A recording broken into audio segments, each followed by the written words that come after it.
Em nome do Pai, do Filho e do Espírito Santo. Amém. Querido irmão, querida irmã, paz e bem. É na alegria do Espírito Santo que aqui mais uma vez nos encontramos no canal para a reflexão do Santo Evangelho.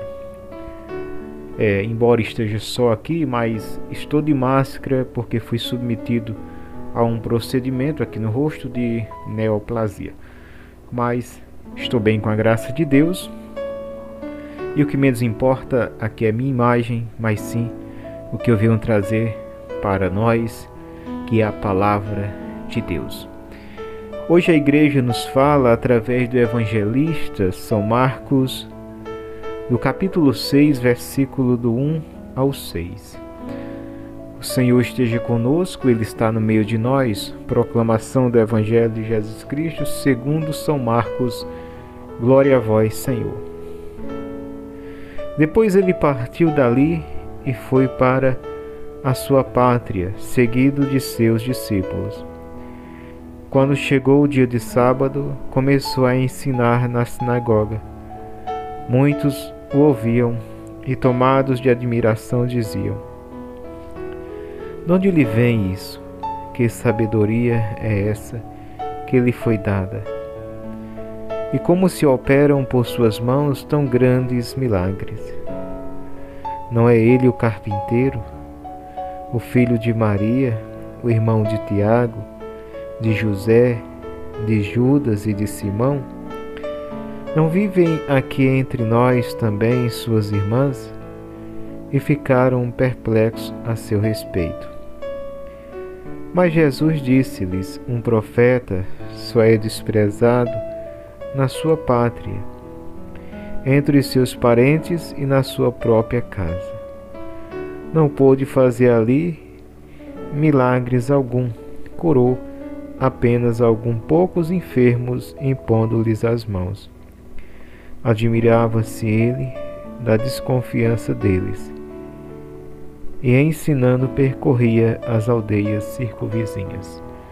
Meus irmãos e minhas irmãs, estas são palavras da nossa salvação. Glória a vós, Senhor. Que as palavras do Santo Evangelho perdoem os nossos pecados e nos conduz à vida eterna. Amém.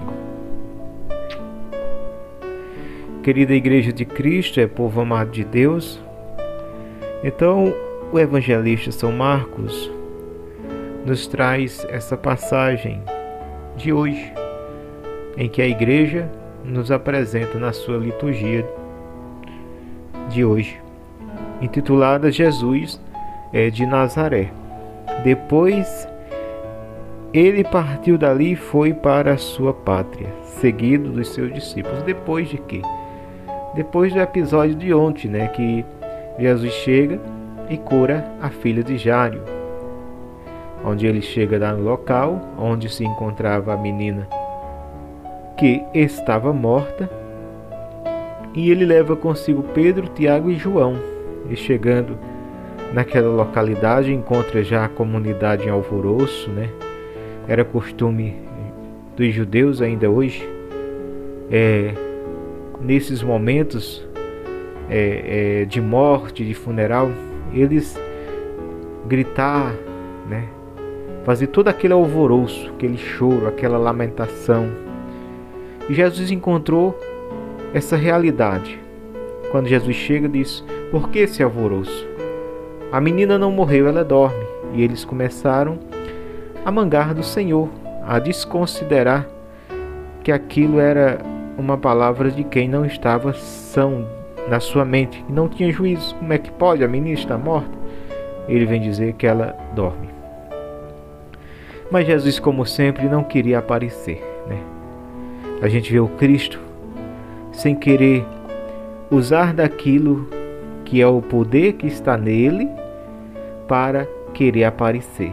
A gente vê muitas vezes hoje o contrário, Os supostos doentes com os supostos curadores, os supostos endemoniados com os supostos expulsadores. E a gente vê logo que faz questão, se não tiver uma multidão, se não tiver uma câmara, aí não dá para expulsar, tem que ter isso aí. Então chama a atenção do povo e vai fazer aquele espetáculo. Jesus é o contrário, o agir de Cristo é o contrário. E aí Jesus permite que quem esteja no local, ainda no evangelho de ontem, mas chega já no de hoje, Jesus permite que entre só Pedro, Tiago e João e os pais da menina. E ali Jesus realiza a ressurreição. Talita cumi, menina, eu ordeno. Olha, eu ordeno, porque Ele é o Senhor da vida e da morte. Ele tem poder tanto sobre a vida como sobre a morte. Eu te ordeno, levanta-te. E a menina levanta. E Jesus entrega a menina viva aos seus pais e diz: dê alimento a ela, porque o Senhor entende que ela ressuscitou e estava com ali não sei quantos dias já doente, veio a falecer, não sei se já passava um dia ou dois. Dê alimento porque ela está com fome. E aí aqui o evangelho de hoje ele inicia o seguinte: depois ele partiu dali. Então depois ele partiu dali da onde? Desse cenário aqui da ressurreição da filha de Jairo. Então depois ele partiu dali e foi para a sua pátria seguido de seus discípulos. Então Jesus sempre nessa andância, né? Sempre incansável em fazer a vontade do Pai, em anunciar a vontade do Pai. E nós, meus irmãos, como bons discípulos do Cristo, como bons cristãos católicos, como aqueles que receberam o chamado, nós também não podemos perder tempo. Ora, se o próprio Deus não descansava. Tem uma certa passagem que Jesus diz: olha, pega os discípulos e diz: vamos a um certo lugar descansar. Quando eles vão, o povo percebe que eles vão a um certo lugar numa direção, e diz a palavra que o povo arrodeou, pegou outras barcas, chegaram primeiro lá no local do que Jesus e os discípulos. Quando Jesus desembarca, já tem uma multidão esperando. O que é que Jesus faz?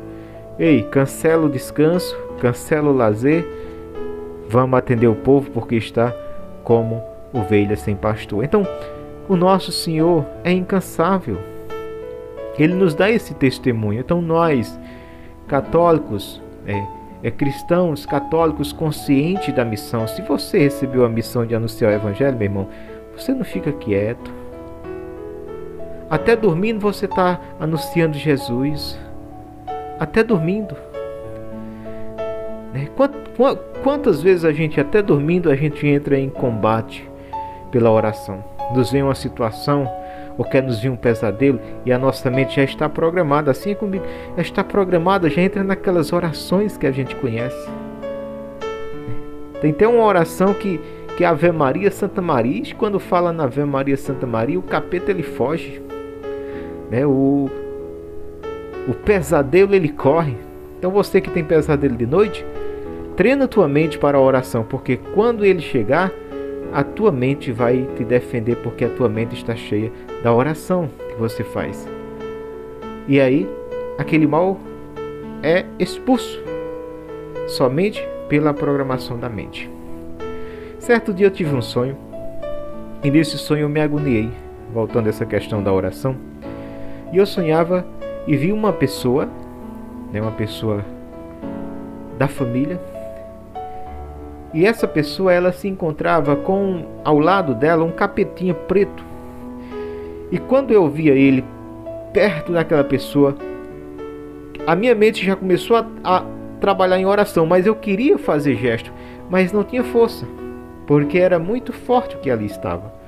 E aí foi intensificada a oração, e aquela luta na oração, até quando eu consegui quebrar como que fosse aquelas amarras invisíveis que estava também me atingindo, daquela pessoa, da minha família.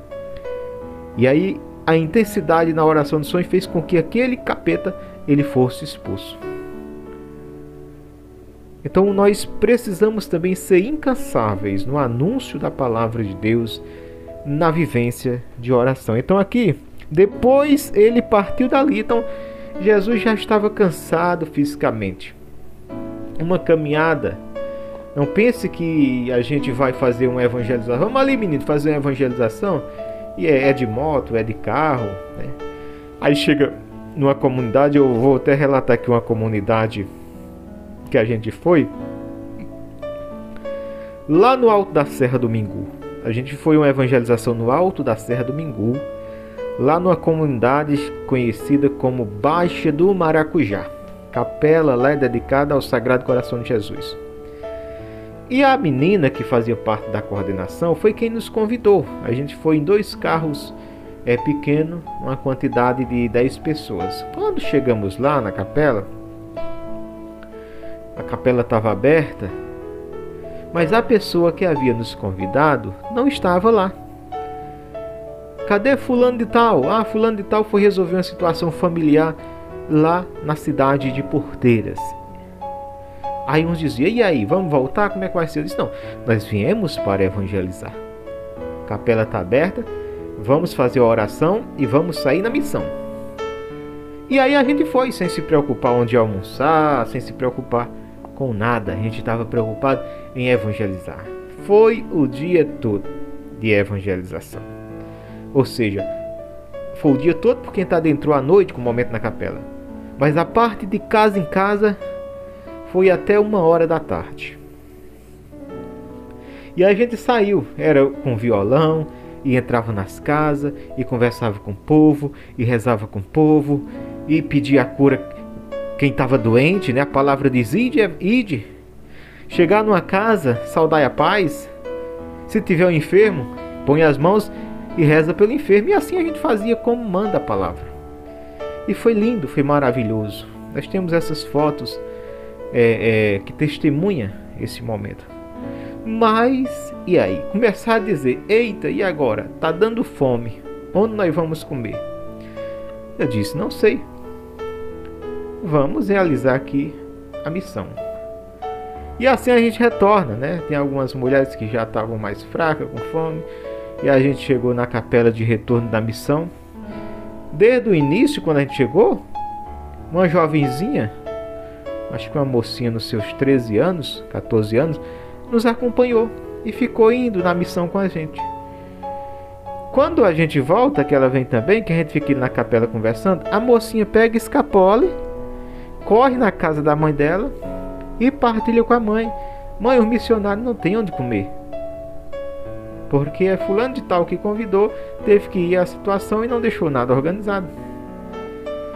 E a mãe disse que foi olhar a panela, tinha lá um pouco de arroz, lá uma carne que tinha preparado, e será que vai dar para desse tanto de gente? E aí disse, mas eu vou dar o que eu tenho.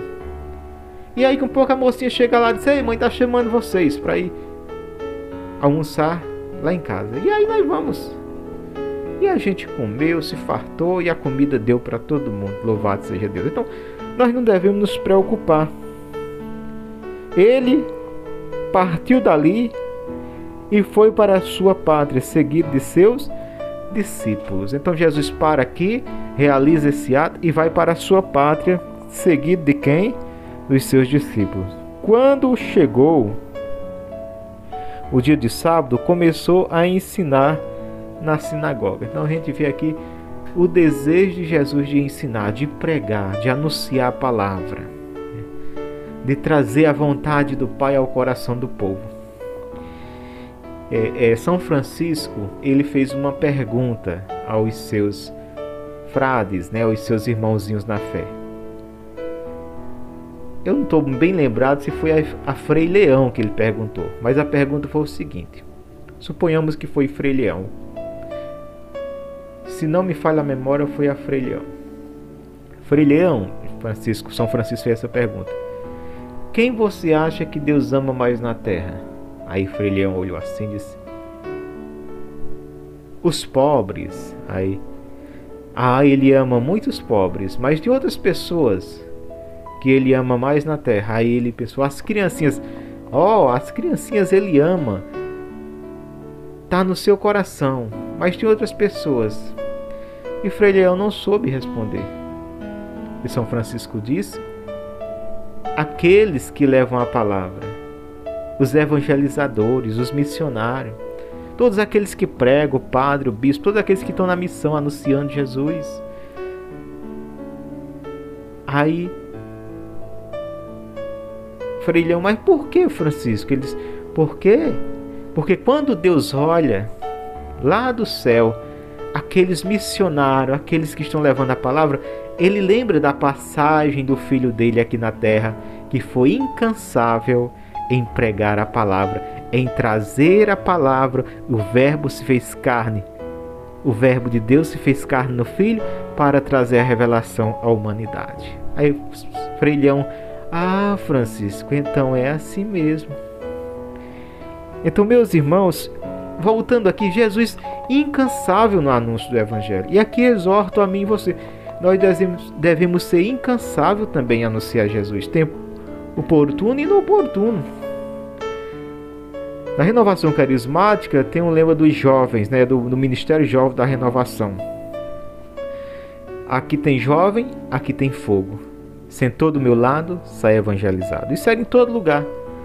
Se ia para a escola, sentou ao lado de um jovem da renovação, ele não perdia tempo, era missão, já trazia como missão falar de Jesus para aquele jovem. Você vinha no ônibus, sentou do meu lado, sai evangelizado, ia falar de Jesus. Então, nós devemos ser incansável no anúncio do Evangelho. Eu creio que até na hora da morte, nós devemos evangelizar. Se a voz não sair mais, a nossa vida tem que ser um sinal que Cristo, Ele vive. E quem morre em Cristo não está morrendo, mas na realidade está vivendo, né? Quem morre em Cristo, na realidade não está morrendo, mas está vivendo. Isso é ensinamento. Mas Jesus disse lá: Marta, Maria, quem vive e crê em mim jamais morrerá, e quem morre e crê em mim viverá. Então, a eternidade não é uma fábula ou uma utopia, mas é uma verdade, mas participarão aqueles que crerem verdadeiramente. Quando chegou o dia de sábado, começou a ensinar na sinagoga. Muitos o ouviam tomados de admiração e diziam: de onde lhe vem isso? Que sabedoria é essa que lhe foi dada? E como se operam por suas mãos tão grandes milagres? Então aqui a gente vê um público admirado, mas no entanto lhes falta fé. Então as coisas de Deus não é só admirar. Se é admirável, mas não podemos ficar só na admiração. É preciso que se gere fé. O pregador pregou, que palavra bonita, que forma de pregar bonito. Ficou só na admiração, porque está escrito: é pela pregação da palavra que se obtém a fé. Então, se a pregação da palavra que é acolhida por mim não gera em mim uma fé, eu fiquei só na admiração. Ai, foi bonitinho, ai como foi bom, falou tudo certinho. Ai, como as palavras eram de uma forma que mexia com a gente, né? Eu até me arrepiava, eu até chorava. Aí entra o emocional da gente a vapor, né? É como vulcão em erupção. Mas, no entanto, a gente não se converte, a fé não aumenta e a gente, ao sair dali, não tem compromisso com aquilo que a gente ouviu, com aquela pregação. Então era esse povo aqui. Que sabedoria é essa que lhe foi dada? E como se operam por suas mãos tão grandes milagres? E aqui a gente vê tem uma dureza de coração. E como que dureza de coração? Porque a gente é tão assim, principalmente nós católicos, nós somos tão tendenciosos a correr atrás dos milagres, que muitas vezes a gente não quer saber da qual fonte. Se diz que está curando, e principalmente se encontra, entre aspas, no desespero, a gente procura a solução. E não deve ser assim. Não deve ser assim, porque até o demônio realiza cura, mas cobra caro. Talvez a cura que ele realiza cobre a alma da pessoa. E aí? O que importa mais? Embora-se que o povo vive como pagão, E importa essa vida, o bem-estar aqui não importa. Ninguém tem alma. E aí, quando morrer tem salvação? E aí? E aí? E aí? E aí fica esses ais que vai se tornar em ais, né? O ais, como diz lá, o gemer e ranger de dentes lá no fogo da hiena dos infernos. Porque o inferno existe. Existe destinado aos demônios e àqueles que quiserem seguir a cartelinha do demônio, que acharem que seguir o demônio é bom. Cara, quem vai estar se apertando em caminho estreito? Quem vai estar querendo passar em porta estreita? Que negócio de cruz, que negócio disso. Nós quer é vida boa como o mundo oferece, né?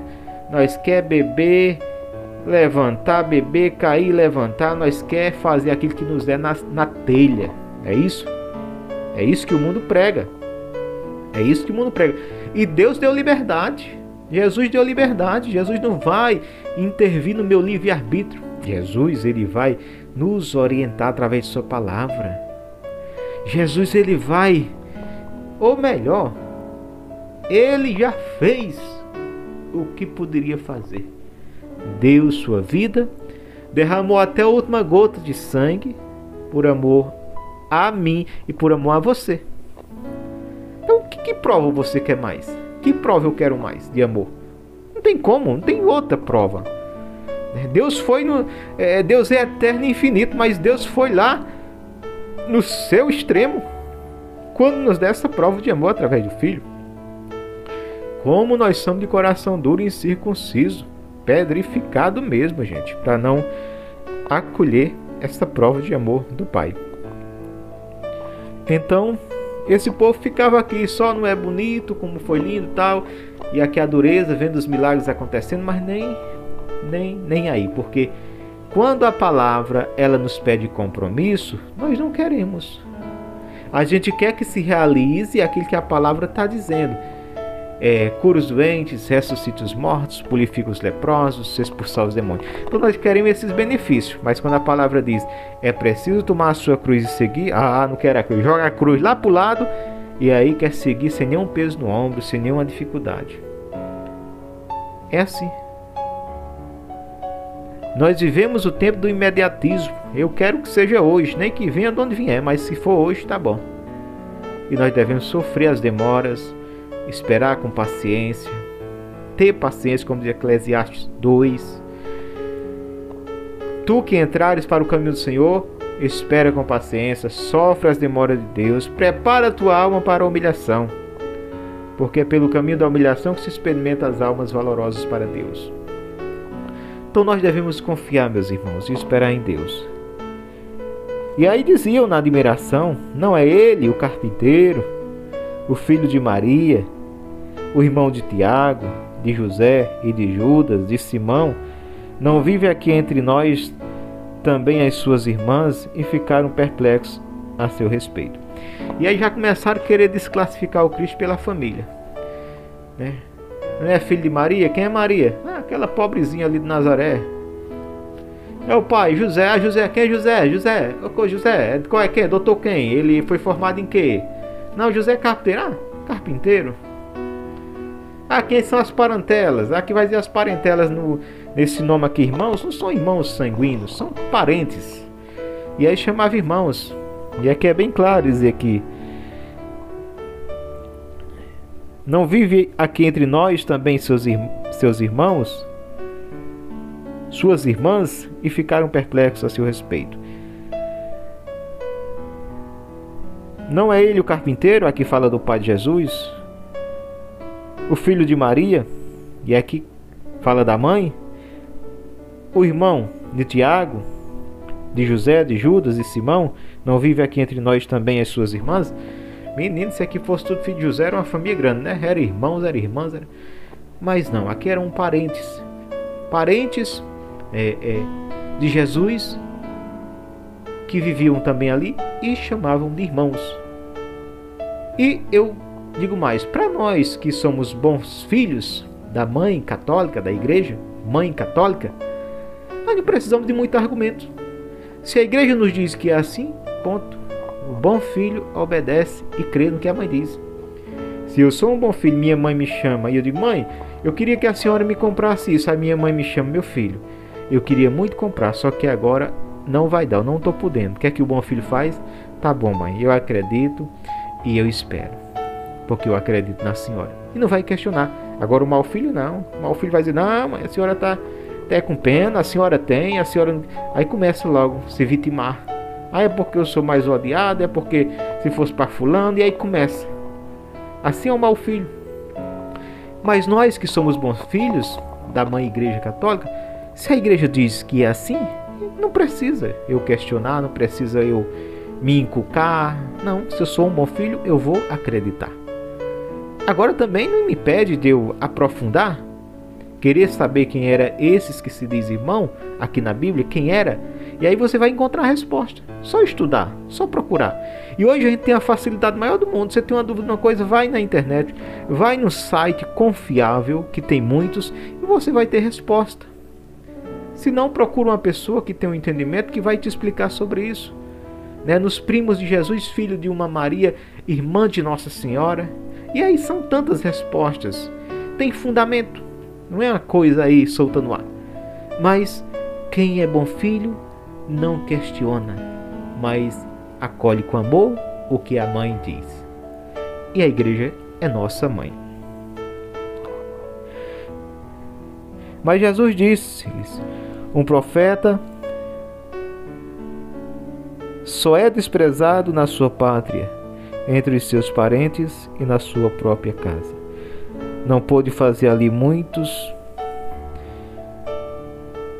milagres, curou apenas alguns poucos enfermos impondo-lhe as mãos, e admirava-se ele da desconfiança deles, e ensinando percorria aldeias circunvizinhas. Então aqui Jesus se admirou da desconfiança. Jesus não pôde fazer ali milagres, curou apenas alguns poucos enfermos. Então, os únicos prejudicados na rejeição da graça somos nós mesmos, cara. Ah, eu não creio, eu não acredito, eu sou ateu. Problema seu. Você deixa de participar das graças. Aqui Jesus curou apenas alguns poucos enfermos. Quantas pessoas tinha aqui enferma? Quantas pessoas aqui estavam com seus filhos doentes, seja espiritualmente, fisicamente, ou que deixou de receber a graça por conta da soberba, por conta que rejeitou porque era filho de José, porque era filho de Maria, porque a família vivia ali? Quantas pessoas? E nós temos que tomar muito cuidado também para não rejeitar a graça. Para não rejeitar a graça por conta... quem é? Fulano de tal. Ah, não vou não para a igreja hoje, não é fulano de tal, e que importa? Ele vem trazer Cristo, ele vem trazer a palavra de Jesus, não é a palavra dele, seja quem for. Pregador nenhum vem trazer a palavra dele. Ele vai lá, quando ele sobe naquele altar, que ele vai no ambão, ele vem trazer palavra de Deus. Ah, mas sei não, o pregador... não. Você não tem que achar nada. Você tem que... Se você tem fé, é a palavra de Deus. Até o próprio Cristo nos exortou: ouvi o que eles dizem. Aí se o cara não tá... Se o cara não reza bem o Pai Nosso, mas não façam como eles fazem. Ouvi, porque Jesus tinha consciência que o que eles traziam era a palavra de Deus, era a lei que foi dada por Deus a Moisés. Mas Jesus sabia também que muitos deles viviam a falcatrua, não tinham compromisso. Eles viviam de usar da palavra, de tirar vantagem. Mas nem por isso Jesus disse assim: não escute a palavra que eles pregam. Não, Jesus disse: ouvi o que eles dizem, mas não façam o que eles fazem. E imagina, meus irmãos, como não ser esse pregador, potente na graça de Deus, se ele ensinar e se ele viver o que ensina. Até porque muitos obstáculos e muitas barreiras aos corações vão se levantar se vivemos a incoerência com que pregamos. Devemos nos esforçar para dar o testemunho. O maior testemunho é de Cristo, mas o nosso não é dispensado. Mas nós devemos dar o nosso testemunho. E isso que Jesus disse, ouvir o que eles dizem, mas faz o que eles fazem, não isenta nenhum de nós de dar o nosso testemunho, até porque nós seremos cobrados desse mesmo Cristo. Desse mesmo Cristo. Né? Cadê o teu testemunho? E aí? Aí muitas vezes aqueles que nos ouviram vão passar, ei, ó, tchauzinho, eu tô indo aqui pro céu. E tu tá fazendo o que aí? Não, talvez eu não vá. Mas rapaz, eu tô indo desde aquela pregação que tu me falou que era assim, que eu comecei a seguir, e eu tô indo, e que foi que houve, tu ficou? E aí? E aí? Meu irmão, é só porque eu te falava que era certo, mas eu vivi o errado. Pode acontecer isso? Sim, pode acontecer. Por isso que nós devemos ter muito cuidado. Até porque, meus irmãos, Deus não nos deixa só aí, ao relento, aleatoriamente aí. Faz isso e a gente, como vou fazer? Eu não tenho força, eu não tenho... Não, Deus diz, façam isso. Mas Deus nos dá graça, Deus nos dá meios. Esta palavra aqui, meus irmãos, é uma fonte de cura. Ó, essa palavra aqui, ela cura, ela salva, ela liberta. A palavra de Deus. Você que tem costume de meditá-la todo santo dia, saiba, é um diálogo com Deus que cura e que liberta. Veja lá em Lucas 19, Jesus não falou nada. Jesus, nada entre aspas assim, no sentido da ferida. Jesus diz assim, olha Zaqueu, você tem que deixar de roubar. Jesus diz assim, olha Zaqueu, você roubou, você vai ter que devolver. Jesus não falou nada nesse diálogo direto. Jesus diz assim, eu vou impor as mãos sobre tua cabeça, eu vou rezar e você vai ser curado de ser ladrão. Não. Zaqueu ouviu apenas a palavra, porque Zaqueu estava dialogando com a própria palavra em vida que era o Cristo. Então, no diálogo íntimo, porque estavam próximo, olho no olho de Jesus com Zaqueu, aconteceu a libertação através da palavra. Senhor, se eu roubei, vou dar 4 vezes a mais quem eu roubei. Aí o que é que Jesus... Hoje entrou a salvação nessa casa. Né? Então, a salvação se dá na medida em que a pessoa toma uma decisão de mudança pelo acolhimento da palavra. Então peçamos ao Senhor a graça, meus irmãos, de sermos perseverantes, incansáveis no anúncio desta palavra. Em qualquer situação, seja na situação de gozo e alegria, seja na situação de tribulação, seja na situação de enfermidade, não importa. Em todos os momentos, peçamos ao Espírito Santo de Deus a força e a graça de testemunhar neste mundo tão paganizado que Jesus Cristo vive e é o Senhor de nossa vida. Louvado seja nosso Senhor Jesus Cristo, para sempre seja Deus louvado. Fica com Ele, que eu vou com Ele, e até a próxima oportunidade, se assim Ele nos permitir. Paz e bem.